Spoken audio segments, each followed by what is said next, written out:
ओपदा blocker बड़पोखरी पंचायतर बालीमुंडुली गांटी पश्चिम देवगिरी पहाड़र पाददेशରେ अवस्थित। जंगल को लगी गां पाखरे बही जाइछि एक छोट नई। वन्य पशु सते जेमिति एही ग्रामर जनसाधारणकर अति आपणार। जंगल रे एबे खाद्यर अभाव पई हरिण माने जंगल छाड़ी गां मुहां। दिन बेला भी हरिण पळेई आसिला ग्राम मझीकू। पिला माने कौतूहल रे गुड़ाइले ता पछरे। हरिण नदी ए धरा दौड़ ना बड़ खरा जहाँ आम पिलादिने पढ़ी ताहा देखिले लोके। आग दिन संध्यारे माई हरिणटीए दिगहरा होई साथी खोजी खोजी जंगलरू पळेई आसिथिला गां मझी जनबसती को। दौड़ी दौड़ी पळाइला नई देई जंगल को।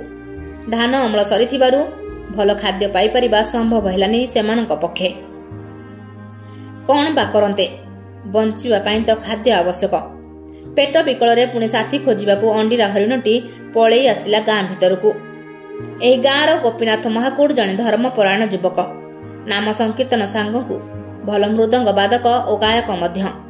तांको नाती दांडरे खेलुथिबा समय देखिला हरिणटीकू। छेली कही चित्कार करी डाकिला ता जेजेमा को। जेजेमा सरस्वती आसी देखिले छेली नुह अंडीरा हरिण। सांगे सांगे रुंड होईगले गां लोके। युवक मानक हाथ में धरा पड़ी गला बिचरा साथी हरा हरिणटी। जंगल विभाग को खबर दिगला। विभाग कहला हरिण मुहरे गामुछा बांधि दियो, भयरे हुए तो से मरी जाई पारे।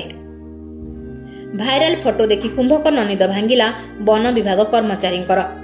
गां ठारू मात्र अल्प कई हाथ दूर रे दारीपोखरी फॉरेस्ट बीट हेले आसीबा विलंब हेला फॉरेस्ट गार्डंकर। न हुंता बा केमिति बाबू तो चाकरी करा बड़ बाबू। पर विभागीय अधिकारी आसिले ने हेफाजत को नेले। ओपदारू निरंजन प्रसाद बारिकों रिपोर्ट रूपाथालिया न्यूज।